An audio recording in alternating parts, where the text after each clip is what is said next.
Hello friends, welcome back to my YouTube channel Saran's DIY. யூஸ்ஃபுல்லான Aariwork videos பார்க்க மறக்காம நம்ம சேனலை சப்ஸ்கிரைப் பண்ணிக்கோங்க. பக்கத்துல இருக்க பெல் ஐக்கானை கிளிக் பண்ணிக்கோங்க. இந்த வீடியோவில் பேசிக்காக கட் ஒர்க் எப்படி பண்ணுறது அப்படின்றத தான் பார்க்க போகிறோம். நான் 3 different type of cut works நான் உங்களுக்கு இந்த வீடியோவில் கவர் பண்ண போகிறேன். ஸோ பிகினர்ஸ்க்கெல்லாம் கண்டிப்பாக யூஸ்ஃபுல்லாக இருக்கும். வீடியோ ஸ்கிப் பண்ணாமல் கடைசி வரைக்கும் பாருங்கள். ஸ்க்ரீனில் பார்த்தீங்கன்னா 3 டிஃப்ரெண்ட் ஷேப்ஸ் நான் வந்து ட்ரா பண்ணி வச்சுருக்கேன். ஸோ இந்த 3 டிஃப்ரெண்ட் ஷேப்ஸ்க்குமே வந்து நான் கட் ஒர்க் மெத்தட் எப்படி பண்ணுறது அப்படின்றத காமிக்க போகிறேன். அதாவது ஒவ்வொரு ஷேப்ஸ்க்கும் வந்து ஒவ்வொரு மெத்தட் நான் உங்களுக்கு வந்து கிளியராக எக்ஸ்பிளைன் பண்ண போகிறேன். ஸோ வாங்க வீடியோக்குள்ளே போகலாம். ஸோ இதுக்கு வந்து பார்த்தீங்கன்னா ஃபர்ஸ்ட் நான் அந்த சர்க்கிள்லேருந்து ஸ்டார்ட் பண்ணுறேன். நார்மலாக எப்பயும் போல் ஒரு பேக் ஸ்டிச் கொடுத்துட்டு செயின் ஸ்டிச் கொடுங்க. இப்போ நம்ம ட்ரா பண்ண அந்த சர்க்கிள் அந்த ரவுண்ட்லேயே வந்து நம்ம செயின் ஸ்டிச் கொடுக்கணும். இதுக்கு வந்து நீங்கள் லென்த்தி ஸ்டிச்சஸ் கொடுக்கக்கூடாது. குட்டி குட்டி ஸ்டிச்சஸ் தான் கொடுக்கணும் செயின் ஸ்டிச்சு. எப்பயுமே நம்ம வந்து சில இடத்துலலாம் லென்த்தி ஸ்டிச்சஸ்லாம் கொடுப்போம். பட் ஆனால் இங்கே வந்து ஷார்ட் ஸ்டிச் தான் நீங்கள் கொடுக்கணும். ஸோ இப்போ வந்து ஃபுல்லாக கவர் பண்ணிட்டேன். இங்கே வந்து எண்ட் நாட் போடாமல் நான் அப்படியே வந்து கண்டினியூ பண்ணுறேன். ஸோ இப்போ ஸ்டிச் பண்ணோம் பார்த்தீங்களா, அந்த செயின் ஸ்டிச் மேலேயே வந்து ஜிக்ஸாக் ஸ்டிச் கொடுக்குறேன். ஜிக்ஸாக் ஸ்டிச்னால் ஒன்றும் கிடையாது. அந்த த்ரெட்டையே வந்து ஒரு வாட்டி லெஃப்ட் சைட் ஸ்டிச் பண்ணோம், ஒரு வாட்டி ரைட் சைட் ஸ்டிச் பண்ணோம். அதுதான் வந்து ஜிக்ஸாக் ஸ்டிச். ஆல்ரெடி நம்ம ஸ்டிச் பண்ண செயின் ஸ்டிச் இருக்குல்ல, அதுக்கு மேலேயே வந்து லெஃப்ட் ஒரு ஸ்டிச் ரைட் ஒரு ஸ்டிச் கொடுக்கணும். இதுக்கு பேர் தான் வந்து ஜிக்ஸாக் ஸ்டிச் அப்படின்னு சொல்லுவோம். ஸோ இப்போ என்ன பண்ணுறோன்னா அது ஃபுல்லாகவே கம்ப்ளீட் பண்ணிடணும். அந்த சர்க்கிள் ஃபுல்லாகவே நம்ம கம்ப்ளீட் பண்ணிவிட்டு நீங்கள் எங்கே ஸ்டார்ட் பண்ணீங்களோ அங்கே கொண்டு வந்துட்டு எண்ட் நாட் போட்டுடுங்க. எண்ட் நாட் போட்டு கம்ப்ளீட் பண்ணிவிடுங்க. இதே மாதிரி மற்ற ஷேப்ஸ் எல்லாமும் வந்து நான் செயின் ஸ்டிச் கொடுத்து கம்ப்ளீட் பண்ணியிருக்கேன். ஜிக்ஸாக் ஸ்டிச்லாம் எதுவும் கொடுக்கல, நார்மல் செயின் ஸ்டிச் தான் கொடுத்துருக்கேன். ஒன்றுத்துக்கு வந்து சிங்கிள் ஸ்டிச் கொடுத்துருக்கேன், இன்னொன்றுத்துக்கு வந்து 2 லைன் செயின் ஸ்டிச் கொடுத்துருக்கேன். ஸோ அவ்வளோதான். ஸோ இப்போ வந்து அகர்வத்தி எடுத்துக்கலாம், அதாவது ஊதுவத்தி எடுத்துக்கலாம். நல்லா நெருப்பு இருக்கிற மாதிரி எடுத்துக்கோங்க. அதில் நல்லா அந்த ஊதுவத்தியில் ஆஷ் இருந்ததுன்னா நல்லா தட்டி எடுத்துக்கோங்க. நல்லா இந்த நெருப்பு இருக்கிற மாதிரி எடுத்துகிட்டு அந்த கிளாத்தில் லைட்டாக நீங்கள் வைங்க. லைட்டாக வச்சிங்கனாவே உங்களுக்கு ஹோல் மாதிரி க்ரியேட் ஆகும். ரொம்ப அழுத்தக்கூடாது, லைட்டாக தான் நீங்கள் வந்து ஹேண்டில் பண்ணணும். அந்த அகர்வத்தியை லைட்டாக நம்ம இது பண்ணிவிட்டு கீழே லெஃப்ட் ஹேண்ட் யூஸ் பண்ணி கீழே அந்த ஆஷை நீங்கள் அந்த கிளாத்தை வந்து அந்த ஆஷ் அந்த பிளாக் கலர் அந்த ஆஷ் வருதுல அதை நீங்கள் வந்து கிளியர் பண்ணிக்கிட்டே இருக்கணும்.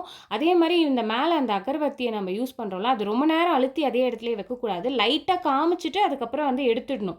ஓகேங்களா? அந்த நெருப்பு ஃபுல்லாக ஸ்ப்ரெட் ஆகிடும் அதுலேயே. அதே மாதிரி அந்த எட்ஜஸ்லலாம் கொஞ்சம் கிளாத் வந்து கண்டிப்பாக ஒட்டியிருக்கும். ஸோ அதெல்லாம் பார்த்து நீங்கள் வந்து கிளியர் பண்ணுங்கள். அதே மாதிரியே நீங்கள் வந்து ரொம்ப நெருப்பு வந்து நம்ம செயின் ஸ்டிச் மேலே வந்து நம்ம பட்டுருச்சுன்னா வந்து எரிஞ்சிருமா செயின் ஸ்டிச் அப்படின்லாம் கிடையாது. ஏன்னா நம்ம அதுக்கு தான் லாக் ஸ்டிச் போட்டிருக்கோம், அந்த ஜிக்ஸாக் ஸ்டிச் போட்டிருக்கோம். ஸோ அதனால் நல்லா லாக் ஆகிடும். ஸோ அதனால் செயின் ஸ்டிச்லாம் வந்து எரிஞ்சு போகாது, அதெல்லாம் நீங்கள் கவலைப்படாதீங்க. ஸோ இந்த கிளாத்தை மட்டும் கரெக்டாக அந்த கார்னர்லலாம் நல்லா ஒட்டியிருக்கும். அதெல்லாம் வந்து கீழே லெஃப்ட் ஹேண்டில் நல்லா நீங்கள் வந்து ப்ரெஸ் பண்ணிவிட்டு அதே மாதிரி இந்த நெருப்பு வந்து நீங்கள் ரொம்ப நேரம் அந்த கிளாத்லேயே வந்து விடக்கூடாது. லைட்டாக வச்சுட்டு எடுத்துடணும். அது மட்டும் நல்லா பார்த்துக்கோங்க. இப்போ ஃபுல்லாகவே நான் கிளியர் பண்ணிட்டேன். ஸோ இப்போ பார்த்தீங்கன்னா உங்களுக்கு எந்த கிளாத்துமே அங்கே விசிபிளாக இருக்காது. பட் ஆனால் அந்த ஆஷ் மட்டும் உங்களுக்கு தெரியும், அந்த பிளாக் கலரில் அந்த நெருப்பு மட்டும் தெரியும். ஸோ இந்த நெருப்பு உங்களுக்கு தெரியக்கூடாது, அந்த பிளாக் கலரில் அங்கே கருப்பாக இருக்கிறதெல்லாம் தெரியக்கூடாது. அப்படின்னா இதுக்கு நான் செகண்ட் மெத்தட் உங்களுக்கு சொல்லித்தரேன். ஸோ இந்த செகண்ட் மெத்தட் யூஸ் பண்ணி பாருங்கள். அதில் உங்களுக்கு கண்டிப்பாக வந்து அந்த பிளாக் கலரில் அந்த ஆஷ் வந்து தெரியவே தெரியாது. ஸோ அதுக்கு செகண்ட் மெத்தட் பார்க்கலாம். இந்த மெத்தடில் பார்த்தீங்கன்னா நார்மல் செயின் ஸ்டிச் மட்டும்தான் நான் போட்டிருக்கேன் அந்த ட்ரையாங்கிளில். இப்போ அகர்பத்தி எடுத்து நான் மிடில்லேருந்து கொஞ்சம் கொஞ்சமாக வந்து அந்த கிளாத்தை வந்து நெருப்பு காமிச்சிட்டே வரேன். பட் ஆனால் ரொம்ப ஒட்டி காமிக்கல. அந்த செயின் ஸ்டிச் போட்டிருக்கோம்ல, அதுக்கு சுற்றி வந்து கொஞ்சம் கிளாத்தை நான் விட்டுடுறேன். ஓகேங்களா? அந்த கிளாத்தை விட்டுட்டு அதோட நம்ம நெருப்பை ஆஃப் பண்ணிவிட்டு இப்போ லாக் ஸ்டிச் கொடுக்குறோம், அதாவது ஜிக்ஸாக் ஸ்டிச். ஓகேங்களா? ஃபஸ்ட்டு ஒனுக்கு என்ன பண்ணோம், ஜிக்ஸாக் ஸ்டிச் கொடுத்துட்டு தான் நம்ம நெருப்பு காமிச்சோம். பட் ஆனால் செகண்ட் மெத்தடில் வந்து ஃபஸ்ட்டு அந்த நெருப்பெல்லாம் கொஞ்சம் கொஞ்சம் காமிச்சிட்டு கிளாத் கொஞ்சமாக உள்பக்கம் விட்டுட்டு இப்போ வந்து ஜிக்ஸாக் ஸ்டிச் கொடுக்கணும். இப்போ நம்ம ஜிக்ஸாக் ஸ்டிச் கொடுக்குறப்போ பார்த்தீங்கன்னா உங்களுக்கு ஒரு சைட் கிளாத் இருக்கும், ஒரு சைட் கிளாத் இருக்காது. கொஞ்சமாக அந்த கிளாத் மட்டும் உங்களுக்கு தெரியும். உள்பக்கம் அந்த கட் ஒர்க் பண்ணோம் பார்த்தீங்களா, அங்கே வந்து கொஞ்சமாக அந்த பிசிறு கிளாத் மட்டும் உங்களுக்கு தெரியும். பட் ஆனால் அது தெரியாத அளவுக்கு நீங்கள் கவர் பண்ணி அந்த லாக் ஸ்டிச் கொடுத்துடணும். ஸோ அந்த மாதிரி கொடுக்குறப்போ உங்களுக்கு நீட் அண்ட் ஃபினிஷிங்காக இருக்கும். ஃபஸ்ட் மெத்தட் விட இந்த மெத்தட் வந்து ரொம்ப ஃபினிஷிங் நீட்டாக இருக்கும். ஏன்னா அந்த பிளாக் கலரில் அந்த ஆஷ் வந்து எதுவுமே தெரியவே தெரியாது. இதில் ரொம்ப நீட்டாக இருக்கும். நீங்கள் வந்து அகர்வத்தி யூஸ் பண்ணி தான் நீங்கள் இந்த டிசைனை பண்ணீங்க அப்படின்றது யாருக்குமே தெரியவே தெரியாது. அந்தளவுக்கு நீட் அண்ட் ஃபினிஷிங் லுக்காக இருக்கும். ஸோ ஃபைனலாக எண்ட் நோட் போட்டு கம்ப்ளீட் பண்ணிவிடுங்க. ஸோ உங்களுக்கே டிஃப்ரென்ஸ் தெரியும். ஃபஸ்ட்டு மெத்தடுக்கும் செகண்ட் மெத்தடுக்கும் நீங்களே வந்து டிஃப்ரென்ஸ் பார்த்தீங்கன்னா நேரில் உங்களுக்கு நல்லா தெரியும். இப்போ ஆக்சுவலி வீடியோலேயே உங்களுக்கு அங்கே பார்த்தீங்கன்னா ஃபஸ்ட்டு ஒன்ல அங்கங்கே கொஞ்சம் அந்த பிளாக் கலரில் தெரியும். பட் செகண்ட் ஒன் பண்ணல அது தெரியவே தெரியாது. தேர்ட் மெத்தட் பார்க்கலாம். இதுக்கு வந்து பார்த்தீங்கன்னா, நீங்க அகர்பத்தியே யூஸ் பண்ணவே தேவையில்ல. யூஸ் பண்ணாம நீங்க வந்து யூஸ் பண்ற கட் ஒர்க் தான் இத நம்ம பார்க்க போறோம். ஸோ அதுக்கு வந்து 2 செயின் ஸ்டிச் குடுத்துருக்கேன். ஸோ இப்போ வந்து எந்த இடத்துல நீங்க செயின் ஸ்டிச் குடுக்குறீங்களோ, அத பேக் சைட் திருப்பிக்கோங்க. திருப்பிட்டு லைட்டா க்ளூ அப்ளை பண்ணிக்கோங்க.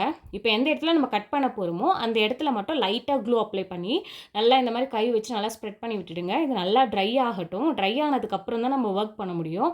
ரிங்க வந்து ஃப்ரண்ட் சைடு திருப்பிட்டேன். இது ஃபுல்லா நல்லா ட்ரை ஆயிடுச்சு பாருங்க. ஸோ இப்போ கட்டரோ இல்ல சிசரோ நீங்க எது வேணா எடுத்துக்கோங்க. மிடில்ல இந்த மாரி ஹோல் கிரியேட் பண்ணிக்கோங்க. ஃபர்ஸ்ட் நல்லா இந்த மாரி மிடில்ல ஹோல் கிரியேட் பண்ணிட்டு, நீங்க கொஞ்சம் கொஞ்சமா ஒரு சைடு ஃபர்ஸ்ட் ஒரு சைடு நீங்க வந்து கட் பண்ணுங்க. இந்த மாரி மிடில்ல இருந்து அந்த எட்ஜ் வரைக்கும் கொண்டு போங்க. உங்களுக்கு எந்த ஷேப்பா இருந்தாலும் அந்த ஷேப் நீங்க யூஸ் பண்ணிக்கோங்க. ஓகேங்களா? ஸோ இப்போ வந்து லெஃப்ட் ஹேண்ட் இந்த மாரி கிளாத் லைட்டா புடிச்சுக்கிட்டு, நீங்க இந்த மாரி கட்டரோ இல்லனா சிசரோ யூஸ் பண்ணி நீங்க கட் பண்ணுங்க. ஏன் நம்ம க்ளூ அப்ளை பண்றோம்னு பார்த்தீங்கன்னா, அந்த பிசிறு அந்த கிளாத் வந்து அந்த கிளாத்ல நிறைய அந்த பிசிறு தெரியும். பட் ஆனா இந்த மாரி க்ளூ அப்ளை பண்றப்போ பிசிறு தெரியாது. என்னதான் நம்ம செயின் ஸ்டிச் போட்டிருந்தாலும், அந்த செயின் ஸ்டிச்சை தாண்டி வந்து அந்த கிளாத் பிரியறதுக்கு வாய்ப்பு இருக்கு. அதனால தான் நம்ம க்ளூ அப்ளை பண்ணோம். உங்களுக்கு இந்த மாரி கட் பண்ண கஷ்டமா இருக்கு அப்படின்னா, நீங்க வந்து வொர்க் எல்லாம் கம்ப்ளீட் பண்ணிடுங்க. ஃபுல் வொர்க் கம்ப்ளீட் பண்ணிட்டு, ஃபைனலா நீங்க வந்து கட் வொர்க் எது கட் பண்ணணுமோ அந்த இடம் மட்டும் கட் பண்ணாம விட்டுடுங்க. விட்டுட்டு இந்த மாரி ரிங்ல இருந்து கிளாத்தை எடுத்துட்டு, ஸோ இப்போ கட் பண்ணுறப்போ உங்களுக்கு ரொம்ப ஈஸி அண்ட் கம்ஃபர்டபுளாக இருக்கும். ரொம்ப ஈஸியாக கட் பண்ணிடலாம். ரிங்கில் நீங்கள் வச்சு கட் பண்ணதுக்கும் இதுக்கும் ரொம்ப டிஃப்ரென்ஸ் இருக்குது. ஆனால் நீங்கள் ஒர்க் எல்லாம் கம்ப்ளீட் பண்ணிடணும். ஃபுல் ஒர்க் கம்ப்ளீட் பண்ணிவிட்டு கட் ஒர்க் கட் பண்ணுற இடம் மட்டும்தான் நீங்கள் பெண்டிங் விட்டுட்டு இருக்கணும். அப்படி விட்டுட்டு தான் நீங்கள் வந்து ரிங்லேருந்து கிளாத் எடுத்து இந்த மாதிரி கட் பண்ணலாம். அந்த மாதிரி பண்ணுறப்போ உங்களுக்கு ஈஸியாக இருக்கும். ஸோ இது ஃபுல்லாகவே கட் பண்ணிட்டதுக்கப்புறம் உங்களுக்கு நான் காமிக்கிறேன் பாருங்கள். ஸோ இதுதான் இந்த 3 மெத்தடுமே உங்களுக்கு நல்லா விசிபிளாக இருக்கும். 3மே வந்து ஈஸியான மெத்தட் தான். பட் இது ரொம்ப நீங்கள் காம்ப்ளிகேட் பண்ணிக்கவே தேவையில்லை.